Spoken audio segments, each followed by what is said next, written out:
Hey everyone, Brew here with another Racial Legends video. So guys, today we're gonna go through the champions needed for the fusion that's gonna come out tomorrow on the 14th. It's gonna be Rotos, the Lost Groom. The fusion is gonna be for him.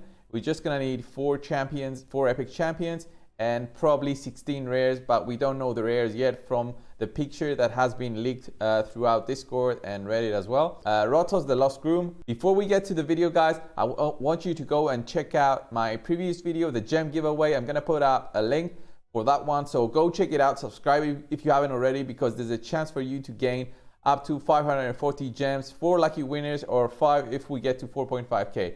Rotos, the Lost Groom. First of all, his HP is quite low, guys, but his attack is at 1.5k defense, 1.2k speed at 90. That's very low, but he's an attack legendary champion, and we'll see why his HP is so low. His A1, guys, attacks one enemy, 75% chance, 60% decreased debuff for 2 turns. Always good on an A1. Also has a 30% chance of granting an extra turn. Grant an extra turn, do more stuff. Always great. 30% chance. It's not bad, guys. It's not bad.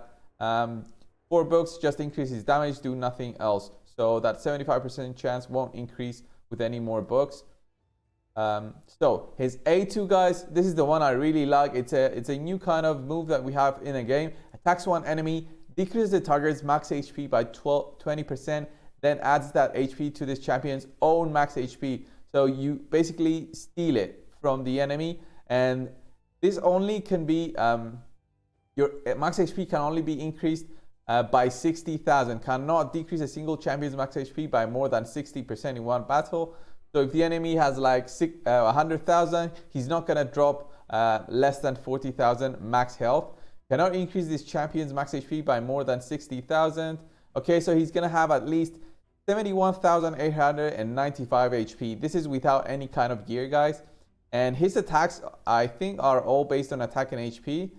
Yeah, attack and HP. So I wonder how hard he's gonna hit and how those multipliers work. I'm really curious about that. Does not decrease bosses max HP. Of course, that's an obvious one. This champion's max HP will be increased by 15,000 when this skill is used against bosses. So you're gonna need at least 4 turns for the full effect to go through for Rotos. He's gonna have 71,000 health plus the gear. Probably you can reach 110,000 health depending on what kind of gear you have on him. I'm not sure if he's gonna need lifesteal gear, but because of the other legendary champion that we have, I'm not gonna go through that in this video. But there's some synergies with her, and those are really great. If you do use a lifesteal set, you're gonna need to do a lot of hits of War Master to proc that out, because you're gonna put War Master with 1-hit attack. War Master counter attack buff on him. He should be okay. And his A3, guys, attacks one enemy, will ignore 75% chance of the target's defense. We'll also ignore unkillable and block damage buffs. Grants an extra turn if this attack heals an enemy. So this could be also used for the arena. I mean, looks very good for the arena, guys. Grants an extra turn if this attack heals an enemy. 3 turns cooldown, but you need like 5 books for this. Enemies killed by this skill cannot be revived. Very good for the arena with all the revivers that we kind of have. So his passive, Sperm Oblivion, not Sperm. How do you pronounce that?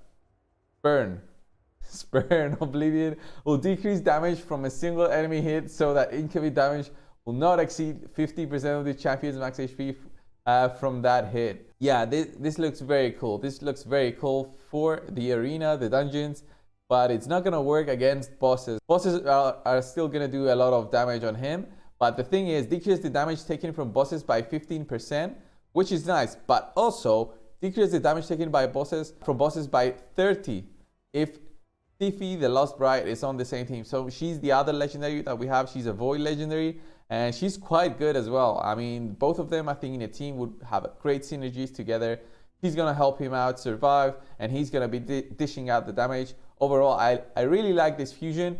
But let's go through the epics and see if it's worth the fusion. If it's worth the fusion, yeah, of course. And if any of those epics are worth sacrificing for this champion, for Rotos.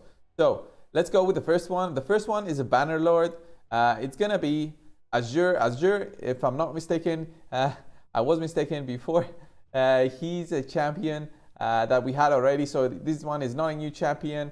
His basic attack is like 2-hit attack, stun debuff for 1 turn if the target has increased speed buff. It's kind of weird. His A2 places in a 50% ally protection buff on all allies except this champion. Shield buff on this champion equal to 40% of his max HP for 2 turns. This is always good for a carry kind of champion. For the dungeons, if you don't have anything better, then use him. And attacks one enemy, places an extra hit if the target has a stun debuff. The extra hit is always critical. Always gonna be critical if you get that extra hit. Not a good epic. Definitely worth sacrificing in order to get Rotos. So 1 out of 4 is gone. He's worth it. Sacrifice him. Go to the next one. So guys, the next one is gonna be Sky Touched Shaman. Just look at her. Look at this model, guys. First of all, it's so cool looking. Up at the top, up at the top. Yeah, her helmet looks great. Yeah, I was looking at the helmet. So guys, she's a void support epic champion. First of all, her stats 18,000 health, that's okay. Defense is quite high. Speed 102, nothing special. I mean, it's average. Attacks all enemies on her A1, always great for an A1. Heals by 15% of the damage inflicted if this champion has less than 50% HP. This is cool. She heals up when she's low. Boosts this champion's turn meter by 20% instead if this champion has 50% HP or higher. That's also good. Boost your turn meter, do more moves. So her A2 removes all debuffs from all allies, places a revive on death buff and a block debuffs buff on all allies for 2 turns. 4 turn with just 2 books. Not bad.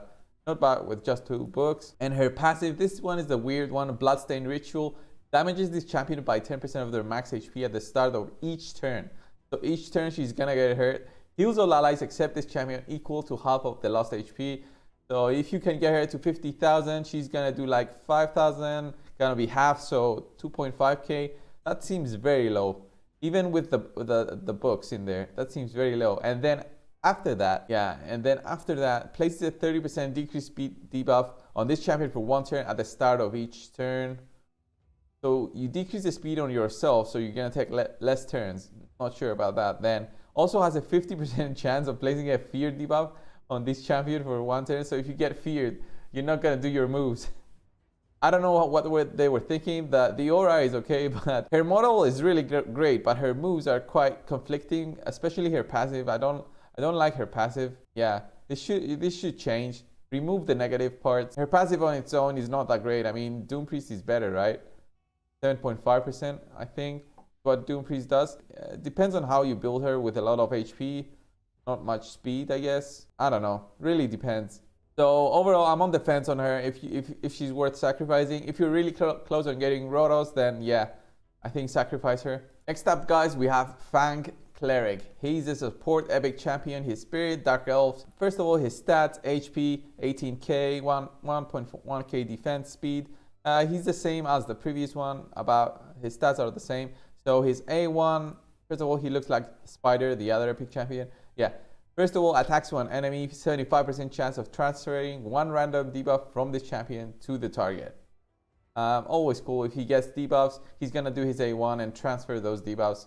If you've got enough books, it's gonna be 100% chance.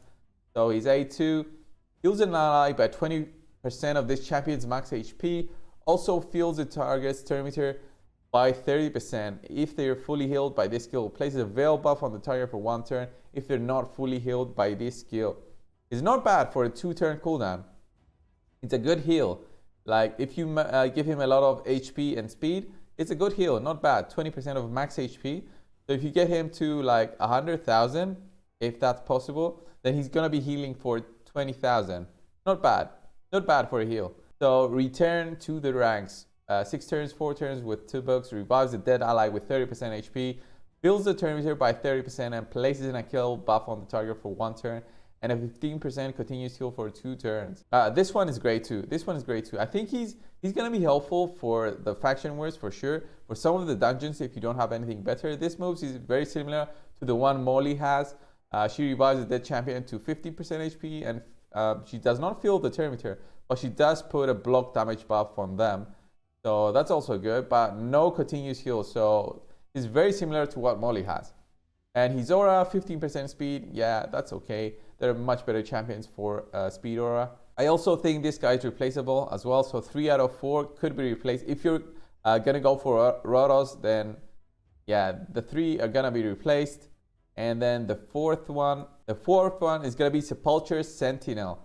She's a Knight Revenant, Force Champion, Defense epic. First of all, her model looks very weird. Like, look at that hair. Her overall model though is quite good. I like the designers always do good work. So 16,000 health, defense 1.3k for a defense champion, very good. Speed 98, below average, I think. The other stats are fine. So let's look at her skills. Her skills are very good, by the way, guys. So Sword of Withering attacks one enemy, 40% chance of placing a 50% decrease attack debuff for 2 turns. So it's a basic attack, 55% chance. No, actually it's 60% chance to apply a decrease attack debuff with her basic. Put another 5% through the masteries. 65% chance, one hit attack, 100 attack buff on her. She's gonna be great for your team if you do have that kind of stuff. Very good. Her A2 places a 60% decreased defense buff and a block debuffs buff on all allies for 2 turns. Very nice. I really like this. It's a 5-turn cooldown, 4 turns with just 1 book. So if you get lucky with the books, you just need 6 and 1, 7 books. Does her passive need? Yeah, her passive needs another 4. Not bad. 11 books, not bad if you get unlucky, of course. This one I really like. This one, 4 turns cooldown. Grizzled Jarl actually has it better. His is at a 3-turn cooldown, so yeah, she's gonna have it for less time. But if you don't have something like Grizzled Jarl, she's gonna do a great job. Untouched by Death has a 25% chance of completely blocking incoming damage when this champion or their allies are attacked. So this goes to 50%, occurs once per turn. So it's gonna be every other turn, but still, it's a very good 50% chance to completely block damage on her or someone else. So if they get hit, yeah, it's gonna be great. It's only gonna happen on one champion because it occurs only once per turn. So if an AoE champion hits, yeah, that's a big move, like for all against 4 enemies. So it's not gonna happen on every single one of your guys. Gonna be on one of them. This is what I think and how it works. And of course, her aura increases ally defense in all battles by 25%. So 25%, very good ally defense aura. If you don't have anything better in terms of defense, I think this is the one that's gonna make people decide if they're gonna get Rotos. I think most people will go for Rotos because it's 1 out of 4. I already have other champions that do her kind of skills, so I don't need her. I don't need a Knight Revenant, although my faction wars are quite lacking for Knight Revenant. I don't need one. She's worthy of the sacrifice. So guys, what do you think of this fusion that's coming tomorrow? I don't know yet what rares are gonna be needed, but Rotos for sure, I'm gonna go for him. Hopefully it's not gonna be that kind of hard fusion. We'll see tomorrow. There's only one way to know. I've got 3 Sacred Shards. We're gonna have the 2x tomorrow for Sacred Shards, so maybe I get lucky. Imagine if I get him, because you can get him. He's a magic legendary. So yeah, if I get lucky and get him, maybe I'll keep the epics, or maybe I'll actually get 2. 2 of these would be really cool. 2 of these would be really cool as well. Could be some fun teams, but yeah, I'm gonna go for the fusion. I really like the model. Yeah, the Undead Hordes kind of theme. Very nice, very nice. So what do you guys think of the champions and the fusion? What do you think of the other champions? I did a video with Darth Micro. He's gonna release it today, I think. We went over all of the champions, not just the fusion ones. So check it out, guys. Of course, subscribe if you haven't already. Like my videos, comment. It always helps with the YouTube algorithm. So yeah, do that, guys. And I'll see you in the next one. Thank you. Bye.